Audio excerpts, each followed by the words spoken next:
सिंहासन पर वो विराजमान, उसके वस्त्र के घेर से मंदिर में है शान। उड़ उड़ कर गाते सरा, पवित्र यहोवा तू है सर्वदा। सिंहासन पर वो विराजमान, उसके वस्त्र के घेर से मंदिर में है शान। उड़ उड़ कर गाते सरा, पवित्र यहोवा तू है सर्वदा।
तेरा नाम जलाल पाता रहे। तेरे जीवन में यीशु तेरा नाम जलाल पाता रहे। मेरा उठना बैठना, मेरा उठना बैठना चलेगा तुझे पाता रहे।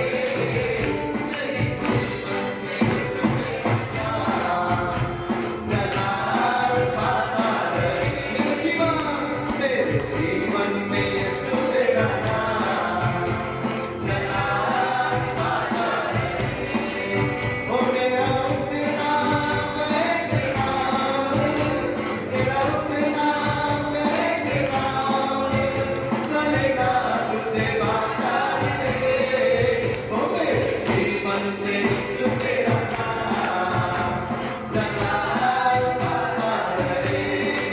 ओ मेरे जीवन से यीशु तेरा नाम जलाल पाता रहे। यीशु के नाम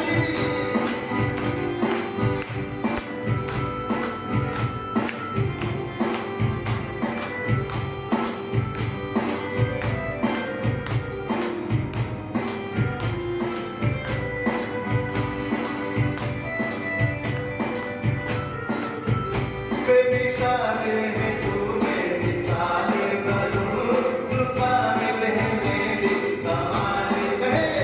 बेमिसाले है तूने मिसाले बनूं, तू कामिल है मेरी कमाल बनूं। बेमिसाले है तूने मिसाले बनूं, बेमिसाले है तूने मिसाले बनूं, तू कामिल है मेरी कमाल बनूं। दुनिया का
तेरी आराधना करो, दिल से आराधना करो, तेरी आराधना करो, दिल से आराधना करो, तुझ में ही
सब जन उसकी हुजूरी में उससे कहे, ए खुदा मेरे खुदा, मेरा जीवन है तेरा खुदा, ए खुदा मेरे खुदा, मेरा जीवन है तेरा खुदा, तू मेरा है, मैं तेरा हूँ, तू मेरा है, मैं तेरा हूँ, तू मेरा है, मैं तेरा हूँ, तू मेरा है, मैं तेरा हूँ, यीशुआ मेरे खुदा, मेरा जीवन है तेरा खुदा, अब्बा पिता यीशुआ मेरा जीवन है तेरा खुदा, रूह पाक मुझ में समा, ये जीवन है तेरा खुदा, बस तेरा खुदा,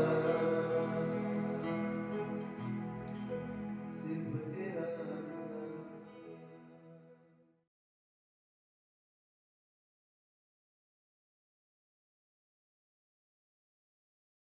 आज हम एक मनुष्य की जीवनी से हम सीखेंगे परमेश्वर के वचन में, जिसका जिक्र इब्रानियों 11 में है। इब्रानियों 11 की जब हम खोलते हैं ना, तो वहां पर बाइबल में बहुत सारे परमेश्वर के लोगों की गवाहियां हैं। इब्रानियों 11 में एक सूची दी हुई है बहुत सारे लोगों की, कि कैसे उन लोगों ने परमेश्वर के राज्य में कैसे अद्भुत काम किए, कि उनके नाम उसमें जिक्र हैं। कितनी अद्भुत बात है ना, कि उसमें एक सूची है परमेश्वर के गवाहों की, और उसमें एक गवाह है याकूब। इब्रानियों 11:21 में उसके बारे में एक लाइन लिखी गई है। वहां पर देखिए क्या लिखा है उसमें लिखा है, विश्वास ही से याकूब ने मरते समय यूसुफ के दोनों पुत्रों से हर एक को आशीष दी और अपनी लाठी के सिरे पर सहारा लेकर दंडवत किया। यहां पर जो उस विश्वास के हीरो के बारे में लिखा गया है, जब मैं पढ़ रहा था तो वो लिखा है कि विश्वास से याकूब ने मरते समय यूसुफ के दोनों पुत्रों में से हर एक को आशीष दी। पर ये तो कोई बड़ी बात नहीं लिखी गई है। अगर विश्वास के हीरो की बात लिखी गई है, पर ये कोई बड़ी बात नहीं है, क्योंकि हर एक दादा दादी, हर एक माँ बाप अपने बच्चों को आशीष देते हैं, और जब बड़े होते हैं तो हर एक दादा दादी अपने नाती पोतों को आशीष देते हैं। इसमें तो कुछ बड़ी बात नहीं है, हर कोई ये करता है। फिर क्यों याकूब के बारे में ये लिखा गया है कि विश्वास से याकूब ने मरते हुए? ऐसा कुछ बड़ा नहीं उसके बारे में लिखा गया, फिर भी लिखा है ये विश्वास के जो हीरोज हैं उसमें उसका नाम लिखा गया है। मैंने कहा परमेश्वर, ये तो नॉर्मल बात है ना, हम सब करते हैं। सब दादा दादी अपने पोते पोतियों को आशीष देते हैं, जो भी जब वो देखते हैं, और बुजुर्ग जब होते हैं आखिरी समय पे सब आशीष देते हैं। ऐसा क्या याकूब में था, ऐसी क्या बात थी, ऐसा क्या परमेश्वर ने देखा या परमेश्वर ने उसकी जीवनी से आज हम सीखेंगे, क्यों उसका यहाँ पर जिक्र है, क्यों नए नियम में जब परमेश्वर ने वहां पर लिखा, हीरोज का नाम लिखा, सूची बनाई, उसमें याकूब का भी नाम डाला। उत्पत्ति की पुस्तक उसका 25वां अध्याय आज हम खोलेंगे, और वहां से हम याकूब के बारे में हम देखेंगे कि क्यों इसका नाम इब्रानियों की पुस्तक में आया। उत्पत्ति 25:19 से 21 में हम पढ़ेंगे। आप मेरे साथ खोल सकते हैं उत्पत्ति 25, और आप इसको खुला रखिए, और आज हम इससे सीखेंगे और अपने जीवन में हम जांचेंगे कि हमारे जीवन में ये बात आज हमें क्या सिखा रही है और कैसे हम यहाँ से बदल कर जाए। इब्रानियों 25:19 और 21 हम पढ़ते हैं। यहाँ पर लिखा है, अब्राहम के पुत्र इसाक की वंशावली यह है, अब्राहम से इसाक उत्पन्न हुआ, इसाक ने 40 वर्ष का होकर रिबका से, जो पद्दनराम के वासी अरामी बतूएल की बेटी और अरामी लाबान की बहन थी, उससे विवाह कर लिया। और आगे लिखा है इसाक की पत्नी बांझ थी, इसलिए उसने परमेश्वर से यहोवा से विनती की, और यहोवा ने लिखा है उसकी विनती सुनी, और इस प्रकार उसकी पत्नी रिबका गर्भवती। यहाँ पर लिखा है जब इसाक की शादी हुई वो 40 साल का था, और 26वें वचन में हम देखें तो वहां लिखा है जब रिबका ने अपने बच्चों को जन्म दिया तब इसाक 60 वर्ष का था। 40 साल का था उसकी शादी हुई, और 60 साल का था लिखा है कि वो जब उसके बेटा हुआ। 20 साल के बाद ये बेटा हुआ। कई बार मैं सोचता हूं परमेश्वर ने अब्राहम से क्या बोला कि मैं तुझे एक बड़ी जाति बनाऊंगा। अगर परमेश्वर किसी से बड़ी जाति बनाएगा तो वो ही चाहेगा ना कि वो बच्चे भी जो उनकी स्त्रियां हैं जल्दी जल्दी पैदा करें। पर क्यों ऐसा हुआ कि अब्राहम की पत्नी सारा, वो ही उसका बच्चा इतना लेट हुआ, वो ही बांझ थी, और जब उसका बेटा इसाक हुआ, इसाक की पत्नी, यहाँ पर हम देखते हैं कि वो 40 साल का विनती करता है, 60 साल में उसका बेटा, 20 साल लगे। परमेश्वर कह रहा है मैं एक बड़ी जाति बनाऊंगा, और फिर परमेश्वर ऐसी स्त्रियां क्यों चुन रहा है कि वो बांझ है। परमेश्वर चाहता तो ऐसी स्त्रियां चुनता ना जो जल्दी जल्दी बच्चे पैदा करते, क्योंकि परमेश्वर ने इतनी बड़ी प्रतिज्ञा की है कि अरे मैंने इतनी बड़ी प्रतिज्ञा की, इसको जातियों का मूल बनाऊंगा, और ये तो 20-20 साल ले रही है, इतना समय ले रही है। क्यों परमेश्वर ऐसी स्त्रियों को चुनता है? ये इस शुरुआत में एक चीज तो हमें सीखने को मिलती है कि हमारा जो परमेश्वर है बहुत धीरज से काम करता है। वो इतना धीरजमंद परमेश्वर है और इतनी कृपा हम पर बनाए रखता है, और इतना लंबा समय हमारे जीवन में हमें देता है। पहली चीज हम इस बात से यहाँ सीखते हैं, और आगे हम पढ़ते हैं यहाँ क्या होता है। 24वें वचन में लिखा है, क्या लिखा है 24वें वचन में? वहां लिखा है जब प्रसव का समय आया तब क्या पता चला, गर्भ में जुड़वा बच्चे। यहाँ पता लगा कि वो जुड़वा बच्चे हैं, और वो भी कुछ साधारण बच्चे नहीं थे। जुड़वा बच्चे तो बहुत जगह होते हैं। लिखा है अगर आप पढ़ेंगे 22वें वचन में, लड़के उसके गर्भ में ही आपस में लिपट कर एक दूसरे को मारने लगे। वो जुड़वा बच्चे नॉर्मल नहीं थे, गर्भ में ही वो लड़ते थे आपस में। ऐसे बच्चे यहाँ पर पैदा हो रहे हैं। परमेश्वर को पढ़ रहा था, मैंने कहा परमेश्वर कैसे लोगों को तो चुनता है, कैसे तो काम करता है। यहाँ लिखा है वो गर्भ में आपस में लिपट कर एक दूसरे को मारने लगे। तो रिबका ने क्या बोला? वो कहने लगी अगर ये गर्भ में ऐसे लड़ते रहेंगे तो मेरी कैसी दशा होगी। वो कहती है मैं कैसे जीवित रहूंगी, और वो यहोवा की इच्छा पूछने जाती है। और यहोवा क्या बोलते हैं? वो गर्भ में कह रही है प्रभु ये गर्भ में ही जुड़वा लड़ रहे हैं, ये गर्भ में ही आपस में लड़ाई कर रहे हैं, और जब ये पैदा हो गए तो मेरा क्या हाल होगा। वो बोलती है प्रभु मैं कैसे जिंदा रहूंगी, मेरी क्या दशा होगी। और 23वें वचन में परमेश्वर से पूछने जाती है, और यहोवा ने उससे क्या कहा? तेरी गर्भ में 2 जातियां हैं, और तेरी कोख से निकलते ही 2 राज्य के लोग अलग अलग होंगे। एक राज्य के लोग दूसरे से अधिक सामर्थी होंगे, और बड़ा छोटे के अधीन रहेगा। और 24वें वचन में फिर क्या लिखा है? जब रिबका के प्रसव का समय आया तब क्या प्रकट हुआ कि उसके गर्भ में जुड़वा बालक है। पहला जो उत्पन्न हुआ वो लाल रंग का निकला, और उसका सारा शरीर कंबल के समान रोम में था, और इसका नाम एसाव रखा गया। और उसके पीछे उसके लिखा उसके हाथ से एसाव की एड़ी पकड़े हुए दूसरा उत्पन्न हुआ, और उसका नाम याकूब रखा गया। अरे ये कैसा नाम रख दिया याकूब। इसका नाम इब्री भाषा में पता क्या है? याकूब का मतलब धोखा देने वाला। धूर्त जो होता है ना इंसान, धोखा देने वाला, वो कैसा नाम रखा है माँ बाप ने। हम कई बार अपने बच्चों का नाम रखते हैं, कितना चुनते हैं ना, कितना उसके अर्थ समझते हैं, बाइबल से ढूंढते हैं। बाइबल से नहीं है तो तभी भी हम ऐसा मीनिंग वाला वर्ड ढूंढते हैं जिसका कोई महत्व हो। यहाँ पर क्या लिखा है कि वो एक ऐसा नाम परमेश्वर ने, उन्होंने उसके माँ बाप ने रखा याकूब, यानी धोखा देने वाला। और परमेश्वर कह रहे हैं मैं इसे एक बड़ी जाति बनाऊंगा। सबसे पहले परमेश्वर तो ऐसे खानदान को चुन रहे हैं जहां बच्चा होने में तकलीफ है। परमेश्वर कह रहा है मैं अपना बड़ी योजना बनाने वाला हूं, जाति बनाने वाला हूं, पर ऐसा परिवार चुन रहा है जहां पर जो पत्नियां हैं, जो शादियां होती हैं वो पहले से बांझ होती हैं। पहली बांझ, दूसरी आई, दूसरी भी बांझ, और फिर जो बच्चा आया है वो बच्चे का जब नाम रखा, नाम क्या बोल रहे हैं? धोखा देने वाला बच्चा।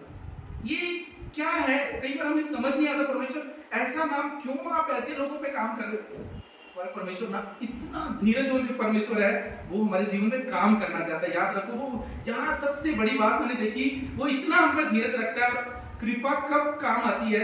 जब हमें लंबा, हम भी अगर अपने जीवन में देखें ना, हम हर एक गलती जो करते हैं, क्यों करते हैं? गुस्सा आता है क्योंकि धीरज नहीं है, क्रोध आता है धीरज नहीं है, अक्षमा आती है धीरज नहीं है, कृपा भी नहीं आती है अगर धीरज नहीं है। हम किसी पर कृपा भी तभी कर सकते हैं अगर हम उस इंसान पर धीरज रखते हैं। क्यों इतनी जल्दी उतावले हो जाते हैं, रिएक्ट हो जाते हैं? क्योंकि हम धीरज नहीं रख पाते। पर हमारा परमेश्वर तो धीरज रखने वाला परमेश्वर, और वो ऐसे लोगों को चुनता है। यहाँ हम क्या देख रहे हैं, वो किसको चुन रहा है? एकदम साधारण लोग। अगर ये इन लोगों को देखें तो मुझे ऐसा लगता है हम अपने जीवन को देख रहे हैं, है ना? साधारण लोग। इब्रानियों 11 में लिखा है, ये कौन है?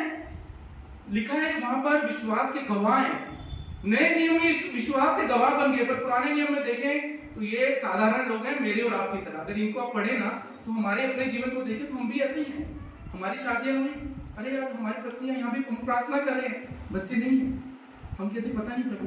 यहाँ परमेश्वर बता रहा है कभी कभी इतनी बड़ी तकलीफ है, इतनी बड़ी बीमारी है, घरों में प्रॉब्लम आ गई है, परमेश्वर वो काम करता रहता है। वो धीरजवंत परमेश्वर है। इन लोगों को जब हम देखते हैं ना, याकूब को देखते हैं, हम रिबका को देखते हैं, जब हम यूसुफ को देखते हैं, जब हम सबको देखते हैं ना, अब्राहम से लेकर सारी पीढ़ियों को देखते हैं, याकूब के बच्चों को देखते हैं, हम सब में कहीं ना कहीं अपने आप को पाते हैं कि हम सब की तरह ये कौन थे? ये साधारण लोग थे, और परमेश्वर इन पर काम कर रहा है। और बाइबल की बता रही है, आगे हम देखेंगे कि इसका नाम क्यों रखा गया याकूब, और कैसे परमेश्वर ने ये याकूब के बारे में, कैसे इसके जीवन में काम किया। याकूब का मतलब है धोखा देने वाला।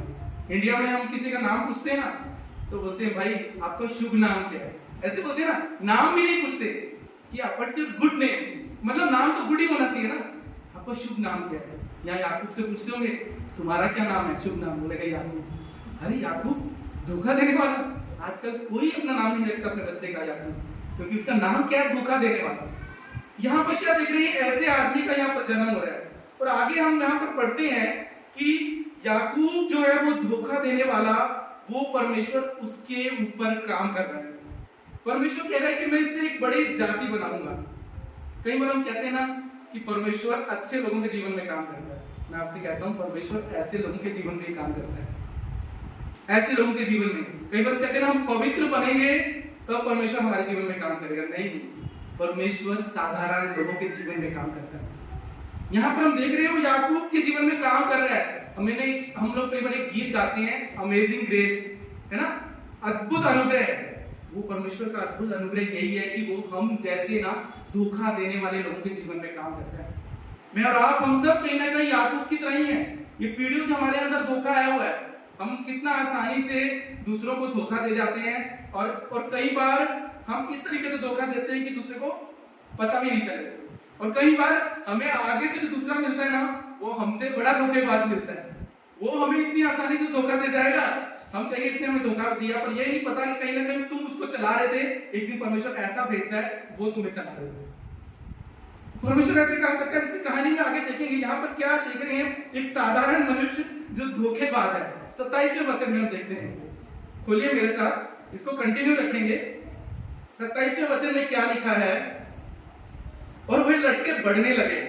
एसाव तो वनवासी होकर चतुर शिकार खेलने वाला हो गया, पर याकूब सीधा मनुष्य था और तंबुओं में रहा करता था। इसहाक एसाव के अहेर का मांस खाया करता था और इसलिए वह उससे प्रीति रखता था, पर रिबका, यहाँ लिखा है, याकूब से प्रीति रखती थी। पहले से ये परिवार गलत तरीके से चल रहा है। बाप एक बेटे से प्यार कर रहा है, माँ दूसरी बेटी से प्यार कर रही है। ये बिल्कुल कभी भी नहीं होना चाहिए। हमारे जीवन में हमारे जो बच्चे हैं, हमारे लिए वो दोनों ही बराबर है। पर यहाँ देख रहे हैं परिवार शुरू से गलत है। माँ बाप एक को प्यार कर रहा है और माँ दूसरे को प्यार कर रही है। और यहाँ लिखा है कि याकूब सीधा मनुष्य था, पर वो इतना सीधा नहीं था। सीधा नहीं था वो जितना सीधा यहाँ लिखा है ना। अगले यहीं पर हम देखें तो क्या होता है, एक दिन लिखा है बड़े वाले को भूख लगती है, एसाव को भूख लगती है और बोलता है मुझे भूख लगी है। और वहां पर क्या करता है याकूब? खेल खेलता है इसके साथ। हम सबको भूख लगती है, जब हम घर आते हैं ना भूख लगती है तो हम क्या बोलते हैं? जो है हमें दे दो। तब बोलते हैं ना अरे वो तू मेरा काम कर दे, मैं कर दूंगा तुम्हारा काम, खाना तो दे दो। हमें जब भूख लगती है तो घर हम खाना मांगते हैं, उसमें कुछ गलत नहीं है। एसाव ने जो मांगा कुछ गलत नहीं था। याकूब यहाँ भी खेल खेलता है, बोलता है मुझे भोजन तो दे दूंगा और तू अपने पहलौठे होने का अधिकार दे उसको। देखिए कैसा डील कर रहा है अपने भाई के साथ। हम खाना खाने के बदले कई बार बोलते हैं उसने पहलौठे का अधिकार बेचा, पर देखा जाए तो खेल तो याकूब ने खेला। खाना तो हम सब मांगते हैं, अपने घर आते हैं, जब भूख लगती है हमें खाने के सिवाय कुछ नहीं दिखाई देता, तो हम बोलते हैं ना अरे वो ये काम कर देना, अरे मैं कर दूंगा। बोलता है कि पहलौठे का अधिकार मुझे दे देना। बोलता है यार उसमें क्या रखा है, वो तू ले ले, वो तू ले ले, मुझे से खाना दे दे। यहाँ एक भाई खाने के लिए बोल रहा है कोई बात मेरा भाई है ना तू ले ले, और वो वहां पर उसके साथ एक डील कर रहा है, खेल खेल रहा है। और फिर क्या करता है, सिर्फ इतना खेल नहीं खेलता है, फिर पिता के पास जाता है, बाप को भी वहां पर धोखा दे रहा है। पिता के पास जा रहा है, पिता बोलता है आशीर्वाद के लिए बुलाता है, तो ये वहां पहुंच जाता है बड़ा वाला बन के। पहले किसको धोखा दिया, भाई को धोखा दिया, फिर पिता को धोखा दिया। और क्या बोलता है 18वें वचन में लिखा है, वहां पर हम देखते हैं वो क्या बोलता है। वो कहता है, पिता पूछता है तू कौन है। याकूब कहता है 27वें अध्याय का 18वां वचन, ठीक है 25वें में नहीं, 25वें अभी हम 27वें अध्याय में आ जाते हैं। 27वें अध्याय के 18वें वचन में हम देखते हैं, वहां पर लिखा है तब अपने पिता के पास गया और वो बोलता है हे मेरे पिता। क्या बात है, वो बोलता है हे मेरे पुत्र तू कौन है। तो याकूब उससे क्या बोलता है, मैं तेरा जेठा पुत्र एसाव हूं। क्या बोल रहा है, मैं तेरा जेठा पुत्र एसाव हूं। वो अपने भाई के कपड़े पहनकर आता है और इसके लिए उसकी कौन मदद करती है, उसकी मां मदद करती है। देखो कैसा खेल हो रहा है ना, एक भाई के खिलाफ, एक बाप के खिलाफ, एक माँ एक बेटे को वहां प्लान करके भेज रही है। कैसे धोखे वाले परिवार से यहाँ पर हम काम देख रहे हैं। और 20वें वचन में लिखा है, और वो क्या करता है, परमेश्वर का नाम भी वहां पर बीच में लेके आता है। वो क्या बोलता है, जब उसका पिता वो बोलता है इतनी जल्दी भोजन तुझे कहां से मिल गया याकूब। तो याकूब क्या बोलता है 20वें वचन में, वहां लिखा है, याकूब बोलता है अरे परमेश्वर यहोवा ने इसको मेरे सामने कर दिया। अभी परमेश्वर को भी बीच में लेके आ गया, बोल रहा है कि परमेश्वर ने दे दिया है। हम कितनी बार परमेश्वर को ना ऐसे बेवकूफ बनाते हैं ना, परमेश्वर ने दे दिया, परमेश्वर ने कर दिया, इसलिए मैंने कर दिया। चाल अपनी चलते हैं, खेप अपनी चलते हैं, और परमेश्वर को लिए हम सब ऐसे ही हैं।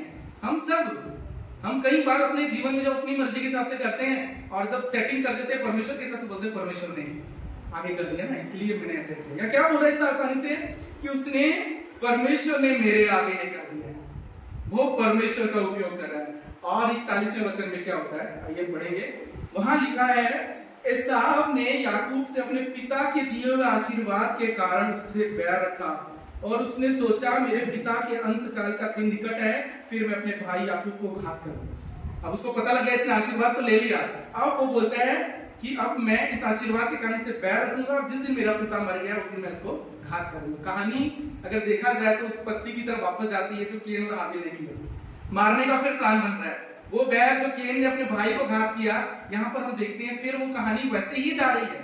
पर हम यहाँ आगे क्या देखते हैं, आइए हम देखेंगे। और क्या होता है जब उसकी माँ को ये पता चलता है ना, वो माँ कहती है इसको भी यहाँ से भगाना पड़ेगा, उसको भगा देती है उस बेटे को, और वो बेटा वहां से भाग जाता है और रास्ते में एक स्वप्न देखता है। और उस स्वप्न क्या है, 28वें अध्याय के 13वें वचन से 15वें वचन में यहाँ पर लिखा है, एक सीढ़ी पृथ्वी पर खड़ी है, उसका सिरा स्वर्ग तक पहुंचा है। और ध्यान से सुनो इसको, वहां लिखा है यहोवा ने इसके ऊपर खड़ा होकर उसे कहा, मैं यहोवा तेरे दादा अब्राहम का परमेश्वर, इसाक का परमेश्वर, जिस भूमि पर तू लेटा है, आज मैं तुझे और तेरे वंश को दे दूंगा, और तेरा वंश भूमि की धूल के किरणों के समान बहुत होगा, और पश्चिम पूरब उत्तर दक्षिण चारों ओर फैलता जाएगा, और तेरे वंश के द्वारा पृथ्वी के सारे कुल आशीषित होंगे। और सुन, मैं तेरे संग रहूंगा, और जहां कहीं तू जाए वहीं मैं तेरी रक्षा करूंगा, और तुझे इसी देश में लौटा कर लाऊंगा, और मैं अपने कहे हुए को जब तक पूरा ना कर लूं तब तक तुझको ना छोड़ूंगा। यहाँ परमेश्वर क्या कर रहे हैं, याकूब को एक प्रॉमिस कर रहे हैं, एक स्वप्न में उसको बता रहे हैं, उसको वायदा कर रहे हैं, ये मैं तेरे साथ करने वाला हूं। और यहाँ क्या है, परमेश्वर क्यों कर रहे हो आप याकूब के साथ ऐसा? याकूब ने तो कुछ अच्छा किया ही नहीं है, फिर परमेश्वर आप उसको इतना बड़ा वायदा दे रहे हो। एक बात है कि हमारे जीवन में ना परमेश्वर की आशीष बिना किसी शर्त की, एक बात याद रखिए, हम अच्छे हो जाएंगे परमेश्वर आशीष देगा, ये नहीं। परमेश्वर की जो आशीष है ना वो बिना शर्त। हम कहाँ पैदा हुए, हम कहाँ पर हैं, कौन सी जिंदगी जी रहे हैं, सिर्फ वो परमेश्वर अगर हम पे दया करे ना तो वो बिना शर्त हमारे जीवन को बदल सकता है। वो ऐसा परमेश्वर है। ये परमेश्वर के गुणों को हम देख रहे हैं। ये कोई गुण नहीं है। याकूब धोखा देने वाला, भाई को धोखा देकर, पिता को धोखा देकर, अपने परमेश्वर का झूठा नाम लेकर वहां से भाग रहा है। और फिर क्या हो रहा है यहाँ पर जो परमेश्वर उसे ये बात कह रहे हैं ना, 28वें अध्याय के 20वें वचन में हम पढ़ेंगे। यहाँ पर क्या हुआ, अभी वो परमेश्वर उसे ये वायदा करते हैं, वो परमेश्वर जो फिर एक डील करता है। यहाँ पर परमेश्वर वायदा कर रहे हैं और परमेश्वर कह रहा है यदि परमेश्वर मेरे संग रहकर इस यात्रा में मेरी रक्षा करे, वो बोल रहा है, और मुझे खाने के लिए रोटी, पहनने के लिए कपड़े दे, और मैं अपने पिता के घर में अच्छी तरह लौट आऊं, तो यहोवा मेरा परमेश्वर ठहरे। या फिर वो इतना बड़ा धोखेबाज है भाई भरत कि परमेश्वर ने ये इतनी बड़ी उसके साथ यहाँ पर वाचा बांधी है, फिर भी वो परमेश्वर के साथ ही डील कर रहा है।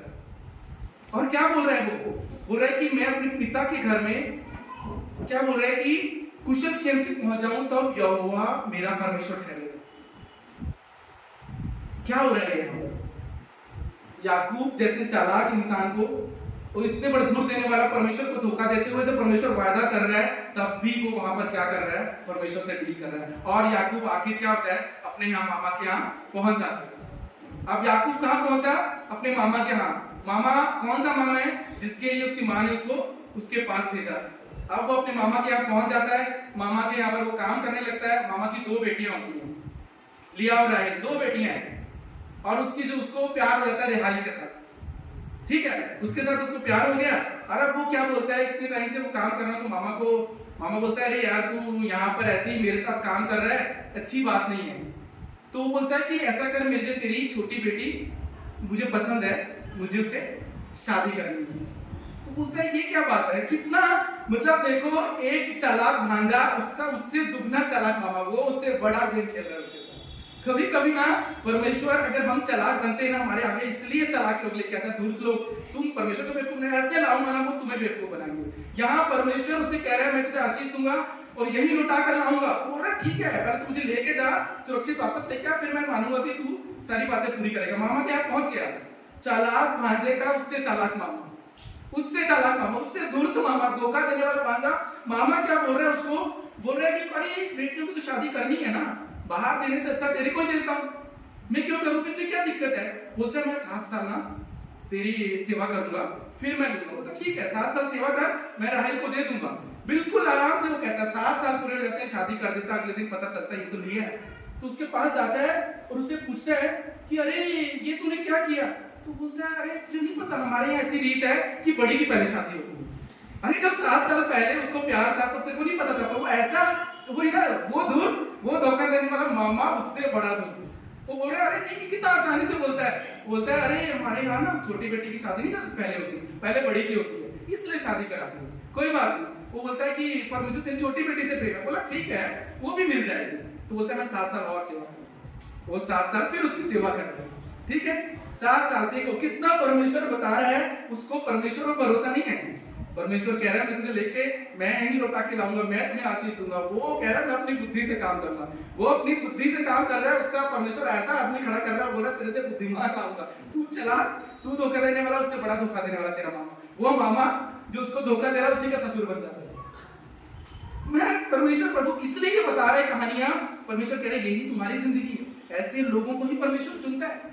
कभी कभी लगता है कहानियां सुनकर हमें ऐसी आती है, हम भी ऐसे ही हैं, धोखा देने वाले। यहाँ हम लोग बात करेंगे अरे हम तो इतने सीधे, और पीछे से हम इतने बुद्धिमान, ये हम अपने जीवन में ऐसे ही हैं। और इसलिए परमेश्वर और चालाक लाता है। अरे बोलते उसने कैसे मुझे मूर्ख बना दिया, मैं तो इतना चालाक हूं। परमेश्वर कह रहा है मुझसे चालाक तो मैं तेरे आगे मैं ही लेकर आऊंगा। यहाँ पर हम देख रहे हैं या क्या हुआ, वो वहां पर परमेश्वर फिर उसे कह रहे हो गया अभी तेरे को 14 साल तू रच गया। यहाँ पर परमेश्वर उसको बोलते हैं, याकूब से कहते हैं, वो कहते हैं लाबान ने जो भी तेरे साथ किया है अब यहाँ से निकल जा और अपनी भूमि को लौट आ।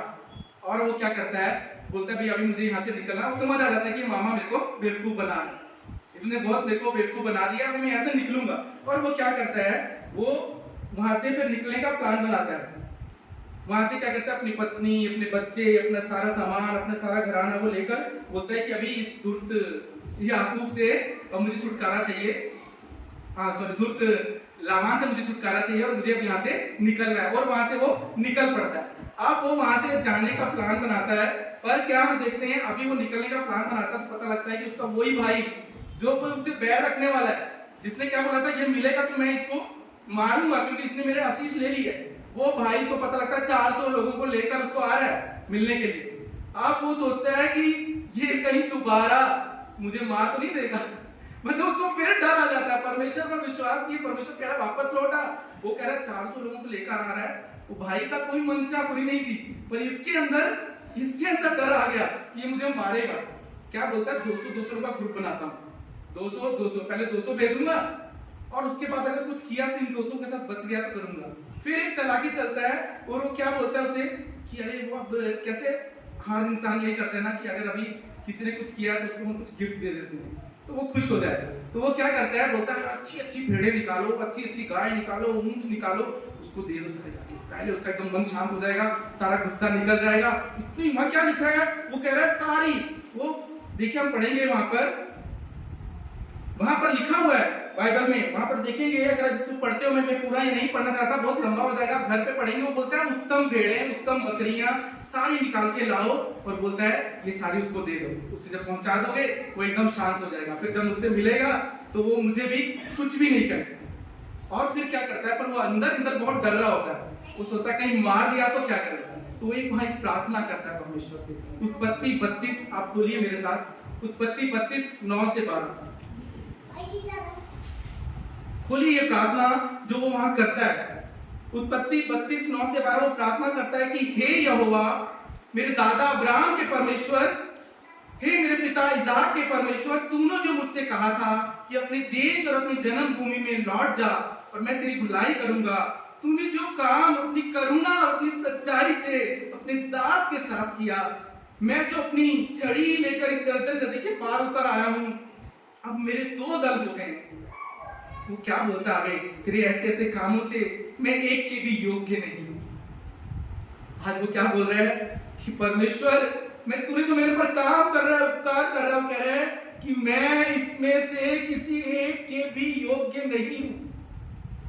वो क्या बोल रहा है आगे, वो कहता है मेरी विनती सुनकर मेरे भाई एसाव के हाथ से मुझे बचा, मैं तो उससे डरता हूं कहीं ऐसा ना हो वो आकर मुझे और मां समेत लड़कों को भी मार डाले। तूने तो कहा है प्रभु कि निश्चय तेरी भलाई और करुणा तेरे वंश को समुद्र के बालू के किंतु के समान मैं बहुत करूंगा, बहुतायत के मारे वो गिने नहीं जा सकते।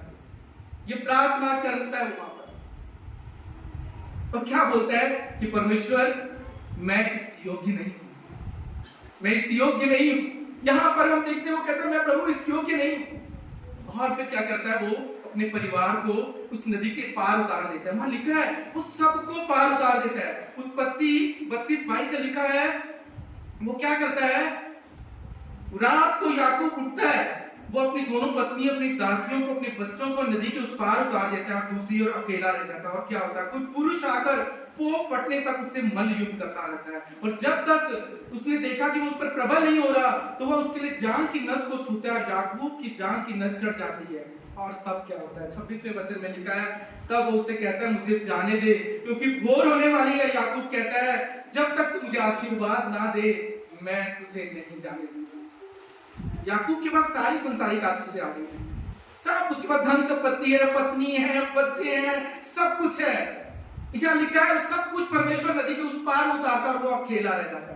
कई बार जब हम परमेश्वर की नहीं सुनते और अपनी ये इस धोखे वाली जिंदगी में जीते हैं, एक दिन परमेश्वर हमें अकेला कर देता है। सब कुछ लिखा है उस पार पहुंचा दिया, और लिखा है याकूब यहाँ अकेला रह गया, अकेला रह गया। और फिर वो क्या बोलता है, याकूब, यहाँ पर हम देख रहे हैं एक प्लान याकूब बना रहा है, और अब जो ये एक प्लान है परमेश्वर का शुरू हो गया। ये जो स्वर्गदूत वहां पर आता है, ये अचानक से परमेश्वर के प्लान के तहत और वो उसके साथ उसका मल्लयुद्ध शुरू हो रहा है, और स्वर्गदूत उससे लड़ रहा है। और बाइबल कहती है इस लड़ाई में बहुत कुछ बदल रहा है, परमेश्वर का प्लान वहां पर पूरा होना शुरू हो गया। और वहां पर लिखा है वो अकेला रह गया। और फिर परमेश्वर से दोबारा कहते हैं उत्पत्ति 35:10 में, फिर याकूब को दर्शन देते हुए परमेश्वर ने कहा अब तेरा नाम याकूब ना रहेगा पर आगे को तेरा नाम, वो बोलता है तू इज़राइल कहलाएगा। और इस प्रकार परमेश्वर ने उसका नाम क्या रखा, इज़राइल रखा। पर एक चीज देखिए कि आज भी हम प्रार्थना करते हैं तो क्या बोलते हैं हम, अब्राहम का परमेश्वर, इसहाक का परमेश्वर, याकूब का परमेश्वर। हम नहीं कहते इजराइल का परमेश्वर। नहीं कहते ना हम, ये याकूब को नए नियम में भी याकूब ही बोला गया है। क्यों ये स्टेटमेंट आज भी यही है? याकूब को वो क्या परमेश्वर बोल रहा है कि बोल रहा है तू याकूब ना रहेगा, पर परमेश्वर कह रहे तेरा नाम इजराइल रखूंगा। पर आज भी हमारी प्रार्थनाओं में हम क्यों बोलते हैं? हम क्या बोलते हैं? हम बोलते हैं ना सर, अब्राहम का परमेश्वर, इसाक का परमेश्वर, याकूब का परमेश्वर। और सबसे बड़ी बात है, इसके बाद कुछ नहीं बोलते हम। ये तीन है, पर हम नहीं बोलते इजराइल का परमेश्वर। क्यों नहीं बोलते? क्यों? क्योंकि परमेश्वर कह रहा है जो याकूब है ना, वो कह रहा है याकूब मैं और आप हैं, और मुझे वो इजराइल बनाएगा, और इजराइल को वो हमेशा बनाता रहेगा। इजराइल बाइबल में लिखा है, गलतियों 6:15-16 में लिखा है, क्योंकि ना खतना और ना खतना रहित कुछ है। मतलब खतना करने वाले कौन लोग थे? जो इजराइली थे, उन्हें बोलते थे खतने वाले लोग। यहाँ वो क्या बोल रहा है? ना खतना रहित कुछ है, परंतु नई सृष्टि जितने इस नियम पर चलेंगे उन पर कौन है वो? परमेश्वर की इजराइल पर शांति और दया होती है। मैं और आप वो याकूब है। इसलिए परमेश्वर कह रहा है कि वो याकूब कौन है? मैं और आप। वो कहता है मैं दाखलता हूं, तुम डालियां हो। आज कौन इजराइल है?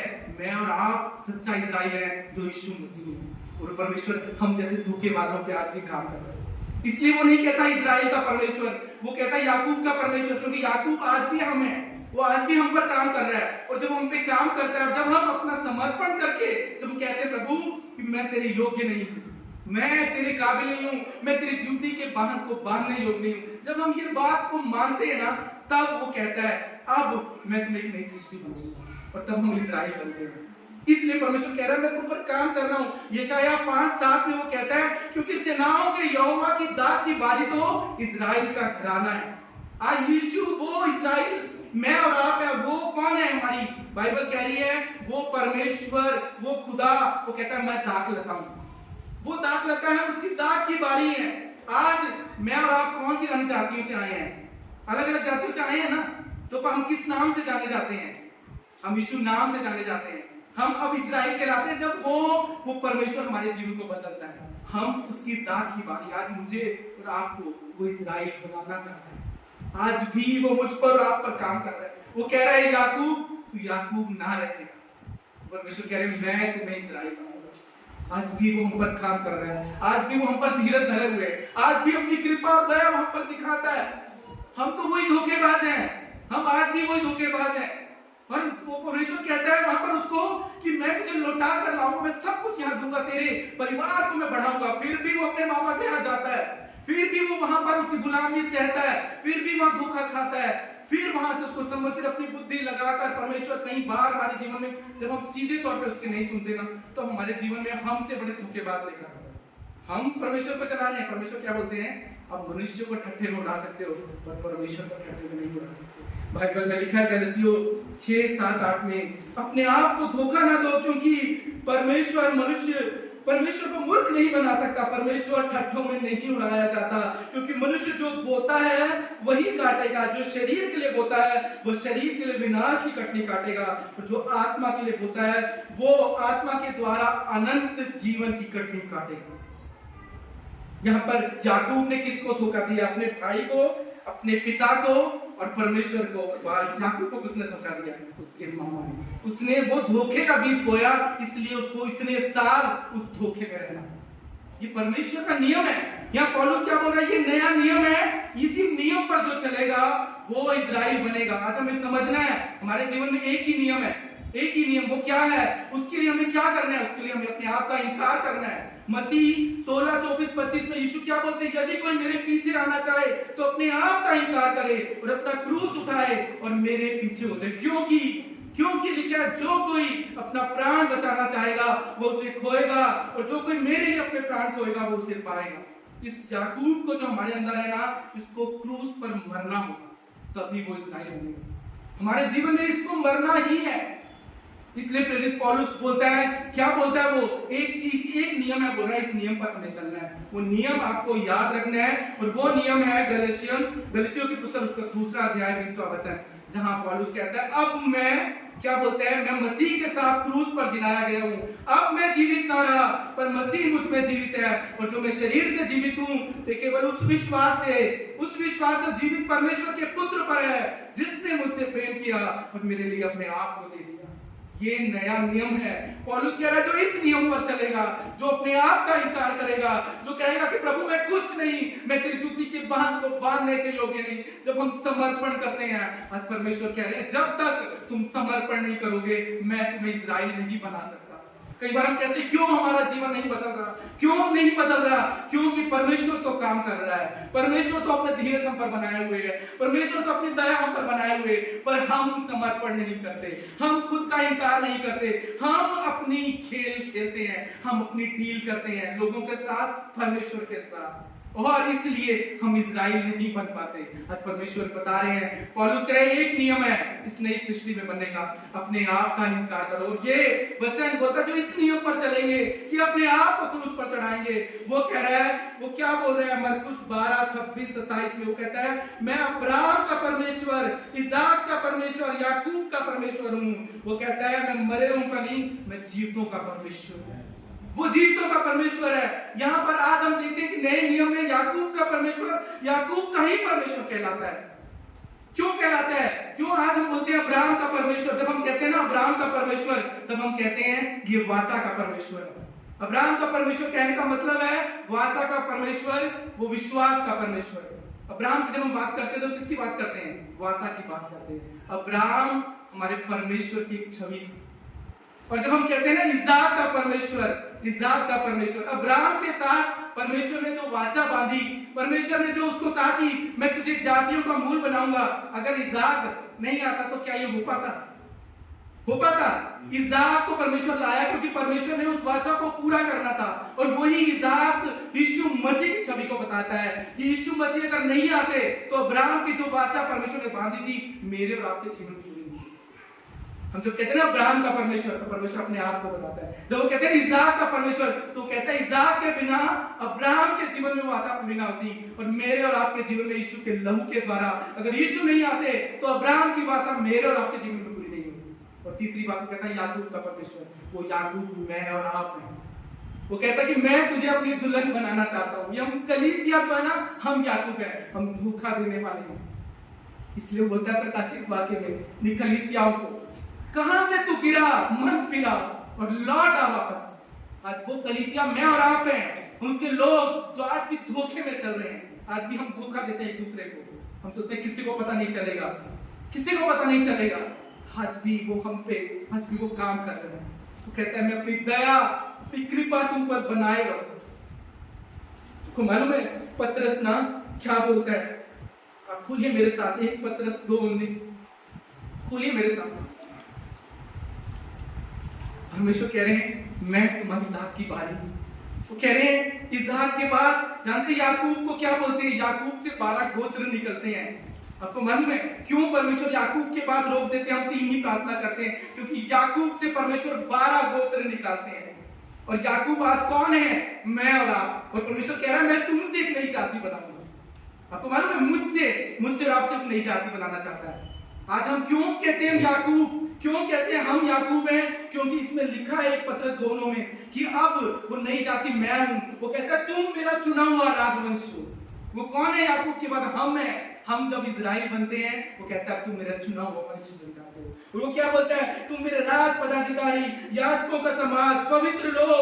वो बोलता है कि उसकी निज प्रजा पहले अंधकार में थे, पर वो कहता है अपनी अद्भुत ज्योति में मैंने तुम्हें बुलाया। वो कह रहा है मैं तुम्हें इज़राइल बनाना चाहता हूं। और आखिरी वचन लूका 1:33 में वो कहता है अब याकूब के घराने पर सदा वो राज करेगा और उसके राज्य का अंत ना होगा। वो कह रहा है मैं अब राज करूंगा, मैं तुम्हें इज़राइल बनाऊंगा। वो क्या बोल रहा है लूका 1:33 में? अब याकूब के घराने पर सदा वो राज करेगा और उसके राज्य का अंत ना होगा।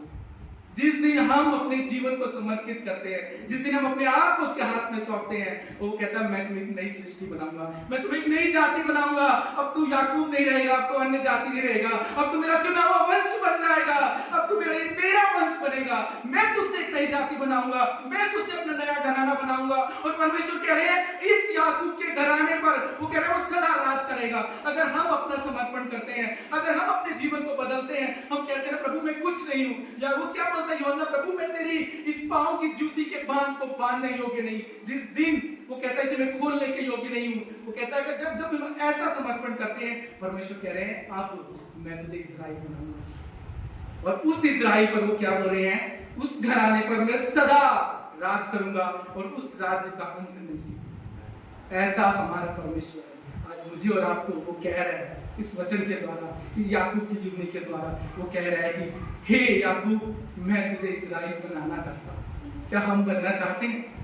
क्या हम बनना चाहते हैं? परमेश्वर कह रहे हैं समर्पण करो, तुम्हारी योजना नहीं मेरी योजना को अपने जीवन में पूरा होने दो, तो मैं पूरे वंश को, वो कह रहा है मैं इस रीति से बढ़ाऊंगा तुमसे कोई गिन नहीं पाएगा। और कह रहा है कि मैं तुम पर राज करूंगा और मेरे राज्य का तुम्हारे जीवन में कभी अंत नहीं। परमेश्वर इस वचन के द्वारा अपने जीवन को आशीष दे और बरकत दे। आइए हम यीशु मसीह को, जिंदा खुदा को, जो आज भी हमें हमारे जीवन में काम कर रहा है, आज भी वो धीरज हम पर बनाए हुए, आज भी वो अपनी कृपा हम पर बनाए हुए, सिर्फ जोरदार तालियों का